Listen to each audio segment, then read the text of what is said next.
사도행전 16장 6절부터 10절까지의 말씀, 저와 여러분 한 절씩 교도하도록 하겠습니다. 성령이 아시아에서 말씀을 전하지 못하게 하시거늘 그들이 부르기아와 갈라디아 땅으로 다녀가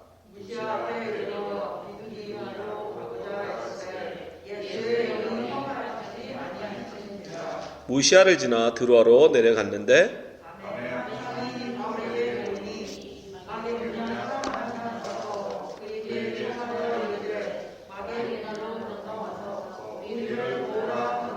같이 있습니다. 바울이 그 환상을 보았을 때 우리가 곧 마게도냐로 떠나기를 힘쓰니 이는 하나님이 저 사람들에게 복음을 전하라고 우리를 부르신 줄로 인정함이로라. 아멘. 기도하겠습니다. 하나님 아버지, 오늘도 하나님의 귀한 말씀 듣기를 원합니다. 우리가 하나님을 예배할 때에 가장 귀하고 복된 것은 바로 하나님의 말씀을 듣는 것입니다. 하나님께서 우리에게 원하시고 우리에게 바라시는 하나님의 뜻을 하나님 헤아리는 시간입니다. 아버지 하나님, 정말 성경 말씀을 통해서 우리에게 선포하시는 하나님의 귀한 뜻을 이 시간 깨달아 알게 하여 주시옵소서. 이 한 주 동안 우리가 우리의 뜻과 우리의 계획과 우리의 하나님 욕심을 따라 살아가지 않게 하시고 하나님의 말씀을 좇아서 한 걸음 한 걸음 걸어가게 하여 주시옵소서. 그 귀한 길잡이가 되게 하시며 그 귀한 양식이 되게 하시며 우리의 생명의 하나님 양식이 되게 하여 주시옵소서. 이 시간에 전하는 자나 듣는 자나 하나님의 귀한 은혜 가운데 귀한 말씀의 시간 될 수 있도록 인도해 주시기 원하며 예수님 이름으로 기도합나이다. 아멘. 네, 감사합니다. 오늘은 사도행전 강의 113번째 시간으로 예수의 영이라는 제목으로 말씀 나누겠습니다. 지난 시간에 우리는 할례를 반대하던 바울이 디모데에게는 할례를 행했죠. 그렇죠? 원래는 본인은 할례를 하지 마라 이러던 사람이었는데 디모데에게는 할례를 행해요. 왜 그랬느냐? 그것은 자신의 유익이 아니라 다른 사람의 유익을 위해서. 그게 바울의 신앙의 가장 중요한 가치 기준이었어요. 자신의 신앙생활의 가장 중요한 이유는 나의 유익이 아니라 다른 사람의 유익이에요. 그리고 복음 전도를 위해서라면 얼마든지 자기는 그런 것에 있어서 용납하는 거죠. 자기는 그거에 대해서 상관없지만 특히 고기 먹는 문제 같은 것도 그 당시 사람들 제사에 드렸던 음식이라고 고기를 안 먹었거든요. 유대인들은 또 율법에 의해서 돼지고기를 안 먹었고, 근데 바울은 사실 그거 아무 상관없다. 본인은 그렇게 생각하고 있었어요. 그러나 자기가 그것을 먹음으로 자기가 유대인들에게 유익하지 않다면 자기는 먹지 않겠다. 뭐라고까지 해요? 평생 나는 안 먹을 거다. 그러니까 그 사람은 오직 바울은 살아도 죽어도 오직 하나님의 영광, 예수 그리스도 복음 전도 그걸 위해 살았던 거예요. 예. 우리가 그런 바울의 모습, 이런 바울의 어떤 전도에 대한 열심, 전도를 위해서라면 기꺼이 자기는 그 모든 것을 자기의 유익을 기꺼이 내려놓는 이런 바울의 어떤 전도의 열심은 결국 많은 열매를 얻죠. 예. 우리가 지난주에 봤던 본문 5절 한번 보세요. 16장 5절. 이에 뭘 얘기하는 거죠? 앞에 기꺼이 할례를 반대하지만 그들을 위해서 그 지역에 있는 유대인들로 말미암아 디모데에게 할례를 행하잖아요. 그죠? 그러한 전도적 열심이 결국 어떻게 해요? 여러 교회가 믿음이 더 견고해지고 수가 날마다 늘어가니라. 예. 바울의 이런 선교적인 마인드, 다른 사람의 유익을 위할 줄 아는, 나의 유익을 기꺼이 포기할 줄 아는 이런 선교적 마인드는 그 지역, 지금 여기가 루스드라 지역인데 루스드라 지역에 있는 많은 교회들에게 영향을 주었고 많은 사람들에게 예수를 믿는 복음을 전하는 그런 기회가 됐습니다. 그래서 굉장히 많은 사람들이 교회로 나오게 되고 수가 늘어났다라고 얘기해요. 자, 이런 성공적인 열매를 얻은 이 바울과 실라가 어떤 마음을 가졌을까요? 아, 그래, 이렇게 전도하면 되겠다. 그리고 그 마음을 가지고 그가 바로 윗지방으로 올라갑니다. 그 루스드라 윗지방이 바로 아시아 지역이었거든요. 예, 아시아 지역으로까지 자기는 이제 이런 식으로 복음을 전하면 되겠다 하고 올라갔는데 오늘 본문에 보니까 성령께서 막으세요. 성령께서 막으십니다. 다른 것도 아니고 복음을 전하겠다는데 주님이 막으세요.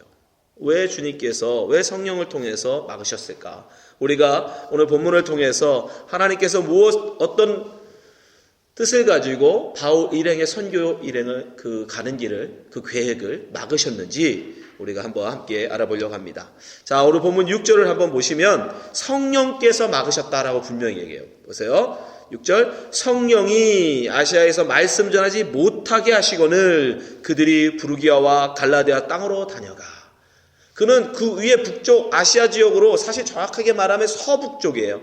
바닷가 쪽으로, 아시아 쪽으로 올라가려고 했는데 성령이 막으셨어요. 어떤 방법으로 막으셨는지는 모릅니다. 그것까지는 나오지 않아요. 그러나 어쨌든 그쪽에서 복음을 전하지 못합니다. 그래서 할 수 없이 약간 방향을 틀어서 북쪽으로 올라갑니다. 정북 방향으로. 예. 근데 문제는 거기서도 하나님께서 막으세요. 자, 7절 보세요. 무시아 앞에 이르러, 무시아는 그들이 있는 지역 바로 위에 북쪽이에요. 정북 위에 북쪽. 그쪽으로 올라가려고 했어요. 비두니아로 가고 에스데, 자, 그리 가야 되겠다. 이쪽으로 아시아로는 못 가게 하시니까 정북쪽으로 올라가자. 그래서 올라가는데 거기서도 뭐라고 나와요? 예수의 영이 허락하지 아니하시는지라. 왜 앞에서는 성령이라고 얘기하고 여기서는 예수의 영이라고 얘기하죠? 같은 겁니다.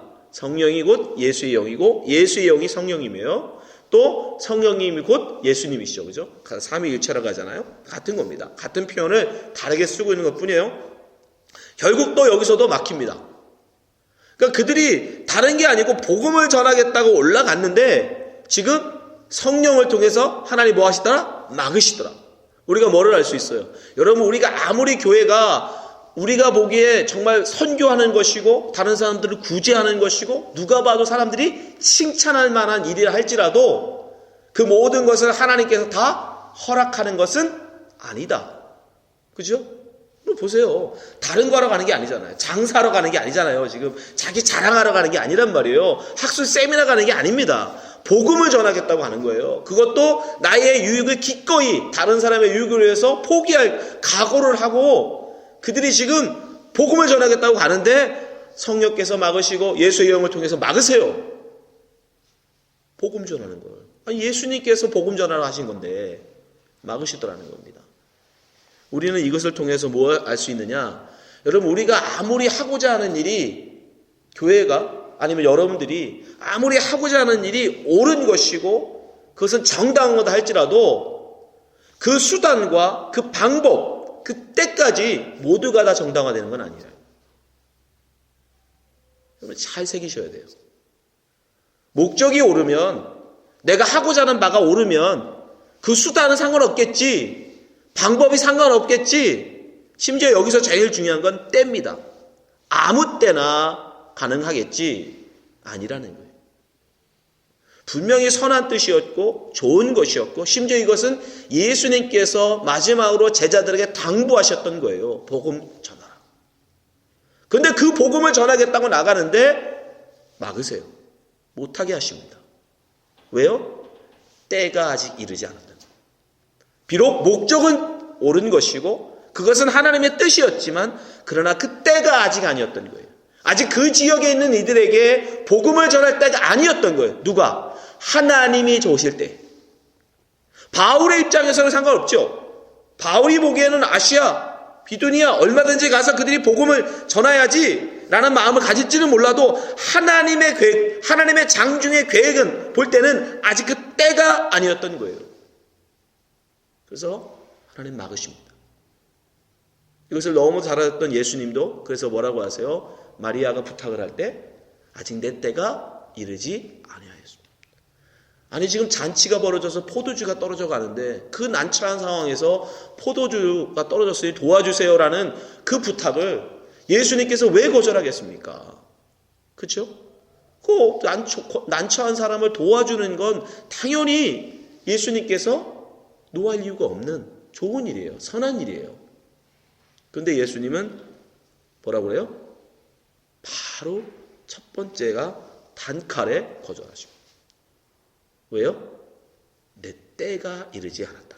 보세요. 요한복음 2장 4절. 예수께서 이르시되 여자여 나와 무슨 상관이 있나이까? 내 때가 아직 이르지 아니하였나이다. 아무리 선행이고 아무리 좋은 것이라 할지라도 그것이 하나님이 바라시는 귀한 것이라 할지라도 때가 있더라는 거예요. 그것을 해야 될 때와 그것을 하지 말아야 될 때. 또한 그 방법이, 그 수단이 또한 선하고 옳아야 된다는 거예요. 오늘 이 본문을 통해서 여러분이 그걸 잘 아셔야 됩니다. 아무리 교회가 보기에 그것이 선한 것이고 옳은 것이고 심지어 그것이 복음을 전하는 가장 중요한 일이라 할지라도 하나님이 원하시는 때가 있더라는 거예요. 그것까지도 우리는 순종할 수 있어야 됩니다. 하나님 막기만 하시느냐? 그렇게 막으시더니 이제는 환상을 그들에게 보여주시고 그들에게 갈 길을 보여주시죠. 그죠? 자, 8절 9절입니다. 8절 9절. 무시아를 지나 드로아로 내려갔는데 드디어 할 수 없이 그들이 막혀서 결국 간 데가 어디냐면 드로아라는 곳이에요. 드로아는 이 바닷가였습니다. 자, 그쪽에 가 있었는데 하룻밤 꿈을 꾸죠. 9절. 밤에 환상이 바울에게 보이니 마게도냐 사람 하나가 서서 그에게 청하여 이르되 마게도냐로 건너와서 우리를 도우라. 이걸 마게도냐인의 콜링이라고 그러는데 선교하는 분들은 굉장히 좋아하는 구절이에요. 또 건너와서 우리를 도우라. 지금 어디로 가야 할 바를, 그러면 이제 바울 굉장히 당황스러웠을 거 아닙니까? 그죠? 그 뜨거운 열정을 가지고 가서 복음을 전해야지 가는데 가는 곳곳마다 성령이 막으세요. 못하게 하십니다. 그래서 할 수 없이 내려갔는데 드로아에 갔더니 거기에서 하룻밤 그 밤에 환상으로 그에게 보여주시는 거예요. 여러분 여기서 이 환상이 뭘까 이런 거에 마음 쓰지 않아도 돼요. 꿈으로 나온 걸 수도 있고 정말 베드로에게 보셨던 것처럼 그게 환상을 보는 것도 있고 아무튼 환상을 통해서 갈 길을 보여주시다는 거예요. 결국은 왜 이런 계획을 보시냐? 여기서 제일 중요한 건 바로 마게도냐로 그를 보내신다는 거예요. 마게도냐 사람. 여러분 우리가 마게도냐 그 아가야 이렇게 하면 사실 되게 헷갈리죠. 그러나 지금 우리가 다 합치면 우리는 그냥 일반적으로 그리스라고 그래요. 거의 그리스. 근데 마게도냐 사람들한테 여러분 그리스 사람이라고 그러면 되게 화냅니다. 예. 마게도냐와 그리스는 사실은 구별되는. 그래서 이 마게도냐는 우리가 그냥 구체적으로 따지면 마게도냐 그 다음에 아가야인데 이 마게도냐부터는 사실은 바울이 지금 사역하고 있는 지역, 지금 하면 터키 지역인데 여기서부터 이 터키와 마게도냐는 완전히 구별됩니다. 왜로 구별되냐면 이 터키 지역은 아시아권이에요. 중동. 우리가 중동이라고 부르는 아시아권. 근데 이 바다를 에게해를 딱 건너는 순간 그 다음부터는 유럽이에요. 유럽. 그러니까 사실은 바울은 전혀 저 유럽 특히 마게도냐 아가야까지 복음을 전할 생각을 아예 못했을 거예요. 왜냐하면 거기는 그 당시에 모든 걸 팽행하던 헬라 문화의 본산지예요. 헬라 문화. 이 헬라 문화라는 게 뭐예요? 모든 것에 신이 있습니다. 그 사람들은. 그죠? 여러분 그리스 로마 신화 들어봤죠? 별의별 신들이 다 있어요. 사랑도 신이고 아름다움도 신이고 그죠? 모든 게 다 신이에요. 물의 신, 하늘의 신, 바람의 신, 번개의 신, 나무의 신, 5만 가지 다 모든 게 신이에요. 그리고 그 사람들은 그걸 신전을 세우고 거기에 제사를 지내는 완전히 우상의 본산지. 거기가 바로 그 헬라 문화의 본산지가 바로 마게도냐와 아가예요. 그러니까 왜 하나님께서 지금 환상을 통해서 지금 다 막으시고 바울을 이곳에 드로아를 보내서 거기서 환상을 통해서 마게도냐로 가게 하시느냐? 바로 바울의 가지고 있는 기본적인 생각과 기본적인 개념으로는 절대 그쪽까지 생각하지 못했어요. 그래서 하나님이 몰아가신 거예요. 만약에 여러분 하나님께서 이렇게 몰아서 그리 가도록 환상을 보여주지 않으셨다면 바울은요, 바울의 자기의 생각, 자기들의 어떤 그것으로 생각했으면 절대 그 에게에 안 건너갔을 거예요. 쟤들은 안 돼. 생각해 보세요. 아니 우상숭배의 본산지인데 그 사람들이 예수를 믿어? 그리고 거기는 유대인들도 많지 않아요. 그러면 차라리 유대인들이 많은 이 터키 지역에 여기 가서 복음을 전해야지. 아마 하나님께서 간섭하지 않으시고 나무뒀으면 바울은 그 열정을 가지고 아시아 지역부터 해서 갈라디아와 해서 아마 인도까지 왔을 거예요. 인도까지. 그 열정으로. 가만뒀으면. 그러면 근데 하나님의 계획은 그게 뭐죠? 반대 방향이잖아요. 우리가 알잖아요. 교회사를 통해서. 결국 유럽으로, 그죠? 그리스로 넘어가고 이 복음이 로마로 건너가고 로마에서 나중에 결국 영국으로, 영국에서 아메리카로, 그리고 아시아로. 하나님의 계획은 동쪽에서 서쪽으로 가는 건데 바울은 아마 놔뒀으면 분명히 여기서부터 동쪽으로 갔을 거예요. 동쪽 방향으로. 그 당시 기준으로 보면 동쪽, 인도, 중국이 훨씬 더 선진화되고 거기가 정말 훨씬 더 운명이 있는 것이고 저쪽 서쪽, 로마나 그 위에는 야만인들이고 운명이 거의 없는 그런 곳이었어요. 그러니까 바울에게 그냥 놔뒀으면 네가 하고 싶은 대로 해 라고 했으면 분명히 바울은 동쪽으로 갔을 거예요. 그건 하나님의 계획이 아니잖아요. 하나님의 뜻이 아니에요. 그래서 바울은 전혀 생각도 못하고 상상도 안 했던 마게도냐로 가게 된 거예요. 그래서 그가 환상을 깨고 나서 뭐라고 얘기해요? 이게 하나님의 뜻이다. 하나님의 뜻. 자기들의 계획이 없었다는 얘기예요. 자, 10절 보세요. 바울이 그 환상을 보았을 때에 우리가 곧 마게도냐로 떠나기를 힘쓰니 이제 마게도냐로 가라시는구나. 이는 하나님이 저 사람들에게 복음을 전하라고 우리를 부르신 줄로 인정하미로라. 왜 이 말을 누는 거예요? 우리 생각에 바울이 이때까지 믿지 못하는 거예요. 야, 과연 저들이 믿을까? 저 우상 숭배의 본산지, 저 우상의 헬라의 완전히 여러분 아덴 이런 데는 정말 완전히 헬라주의의 한 중심이란 말이죠. 성지의 성지. 근데 저기서 예수를 믿는 사람들이 있다? 상상할 수도 없는. 근데 이건 어떻게 해요? 그러나 우리를 막으시고 여기까지 오셔서 우리에게 이 환상을 보였다는 얘기는 하나님이 원하시는 거다. 그래서 바울은 어떻게 해요? 아멘하고 순종하고 간 거예요. 이건 바울의 생각이 아니었습니다, 여러분. 전혀 바울의 머리로는, 인간적인 머리로는 도저히 나올 수 없는 무모한 도전이에요, 어떻게 보면. 그래서 우리는 여기서 뭘 알 수 있어요? 여러분의 인생도 마찬가지라는 거예요. 여러분의 인생을 여러분들이 드라이빙하고 여러분들이 이끌어가면 여러분의 상상 그 이상으로 여러분 절대 여러분의 인생은 펼치지 못합니다. 그렇잖아요. 아니 우리가 상상할 수 없는 그 이상으로 우리의 인생을 어떻게 우리가 살아가겠습니까? 내가 생각하는 그 수준이지. 근데 여러분의 인생을 하나님께 맡기면 하나님께서는 여러분이 상상할 수도 없는 여러분이 생각도 안 해봤던 그 놀라운 인생으로 여러분을 이끌어 가신다는 거예요. 아멘? 지금 여러분이 준호에 와 있는 것도 한번 생각해 보세요. 제 간증을 하죠. 저는 태어나서 35세가 될 때까지도 준호라는 주조도 못 들어봤어요. 제가 여기 와서 목회할 거라고는 상상도 못했습니다. 12살 때에는 제가 목사가 될 것도 상상 안 했어요. 심지어 저희 어머니한테 제가 미쳤습니까? 목사가 되게? 라고 했어요. 근데 하나님께서 제 인생에 간섭하셔서 한 번도 듣도 보도 못한 이 준호에 교회를 설교하시고 여러분을 만나게 하시고 하나님의 교회를 섬기게 하셨다. 여러분의 인생 마찬가지예요. 여러분의 인생 머리로 여러분의 지혜로 여러분의 인생을 살아가려고 하지 마세요.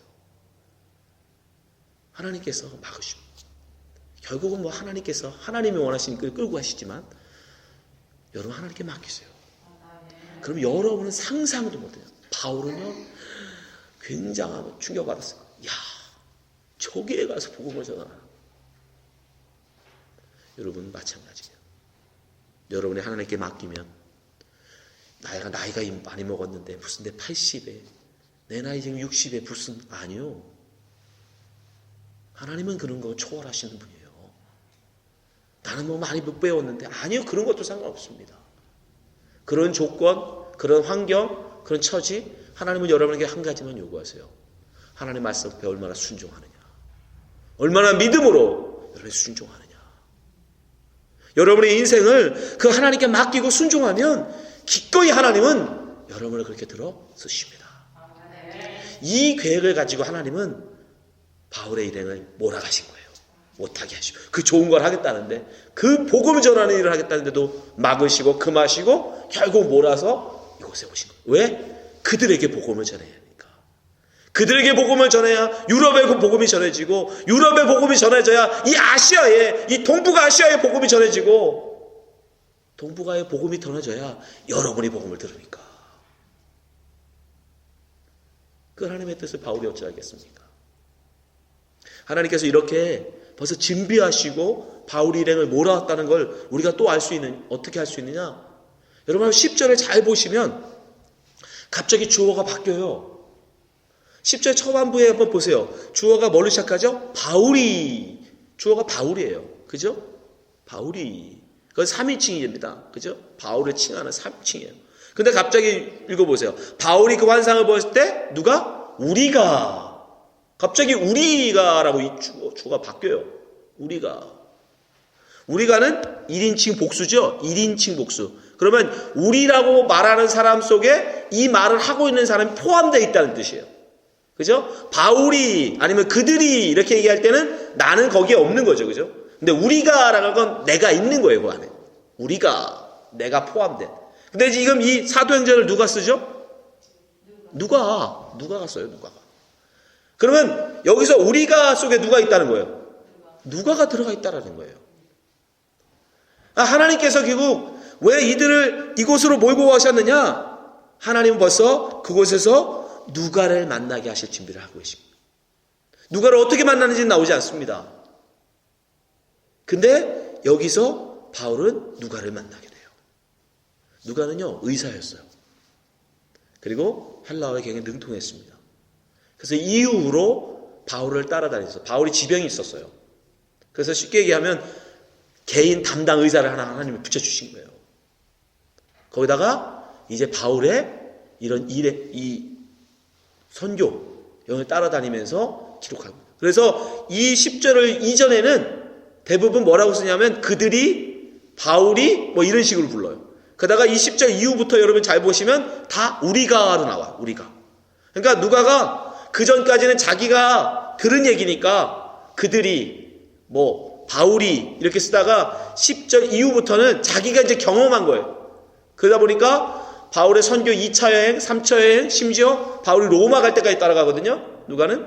그러면서 결국 그 모든 자기가 겪은 일들이기 때문에 다 우리가라고 기록해요.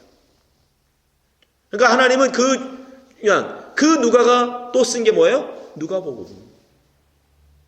그러니까 디모데만큼 굉장히 초기 그 교회에서 굉장히 중요한 인물이에요. 누가.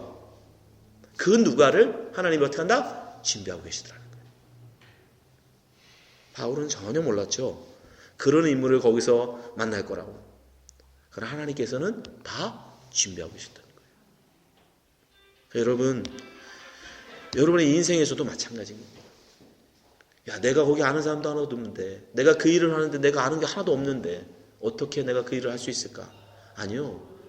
하나님께서 여러분을 인도하시면 여러분을 그냥 여러분 혼자 하라고 안 하세요. 반드시 도울 자를 붙이십니다. 아멘? 도울 자를 붙이세요. 두려워하지 마세요. 하나님께서 여러분을 인도하시는 그 인도하시고 앞에 순종하시기 바랍니다. 믿음으로. 그러면 지금 바울을 인도하셔서 오게 하시고 또 그곳에서 마게도니아 환상을 통해서 그 엄청난 선교의 사역들을 감당하게 하시고 또 그곳에서 그 일을 도울 자를, 그의 아픔을 치료해주고 그에게 또한 위로하자가 되고요, 그의 조력자가 된 누가를 붙여서 하나님 그 일을 이뤄가시더라는 거예요. 이걸 바울이 진작 알았으면 여기저기 가면서 고생 안 하고 바로 갔겠죠. 하나님 뜻을 알았으니까. 여러분 마찬가지입니다. 하나님은 때때로요, 바로 그냥 끌고 가지 않으세요. 여러분의 인생을 때때로는 실패하게 놔두세요. 때때로는 여러분들이 그릇된 길을 가는 걸 용납도 하세요. 왜? 거기서 넘어지고 거기서 쓰러져 봐야 하나님의 길이 좋은지를 알거든요. 그러나 그 아픔과 그 모든 과정이 얼마나 힘들고 어렵습니까? 우리 너무 잘 알죠. 여러분, 그러니 그 넘어지고 그 아픔 겪고 그제서 깨닫고 돌아오기 전에 여러분, 하나님께 모든 걸 내어 맡기세요. 그러면 하나님께서 반드시 여러분의 인생을 우리가 상상할 수도 없는, 우리가 한 번도 생각해보지 못한 엄청난 놀라운 일로 이끌어 가실 겁니다. 전도서 잠언서 16장 1절부터 3절 말씀 읽고 마치겠습니다. 우리 한번 같이 읽어봤으면 좋겠습니다. 오늘 말씀을 생각해 보면서 여러분 한번 말씀을 함께 읽겠습니다. 잠언서 16장 1절입니다. 마음의 경영은 사람에게 있어도 말의 응답은 여호와께로부터 나오느니라. 사람의 행위가 자기 보기에는 모두 깨끗하여도 여호와는 심령을 감찰하시느니라. 3절 너의 행사를 여호와께 맡기라. 그리하면 내가 경영하는 것이 이루어지리라. 아멘. 인생을 정말 누구보다 지혜롭게 살았다는 솔로몬. 그가 후대에 남기는 잠언이에요. 자기가 인생을 살아봤는데 일찍 하나님께 맡길수록 그 인생이 뭐다? 복된 인생이다. 여러분의 인생 하나님께 맡기시기 바랍니다. 그때 그 하나님의 인도하실 때 순종할 때 우리는 하나님이 우리에게 원하시는 그 귀한 복된 삶을 누릴 수 있는 것입니다. 이 말씀을 듣는 모든 성도님들이 정말 여러분의 인생을, 여러분의 행사를 하나님께 맡기심으로 하나님의 큰 사역을 이루어 나가신 성도 되시기를 주님으로 축원합니다. 기도하겠습니다. 하나님 아버지, 우리를 인도하여 주심을 감사합니다. 우리를 붙들어 주심을 감사합니다. 하나님, 우리의 인생을 우리의 계획과 우리의 뜻으로 살아가지 않게 하시고 하나님의 인도하심 앞에 순종하게 하여 주시옵소서.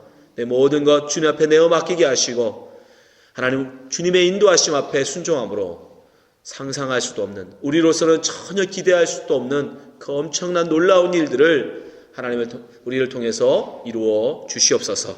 우리 성도님들, 주 하나님께 성도님들 기억하여 주시고 날마다 주님의 인도하심 앞에 순종함으로 하나님의 은혜 가운데 복된 삶을 살아가도록 붙잡아 주시기 원하며 예수님 이름으로 기도합나이다. 아멘.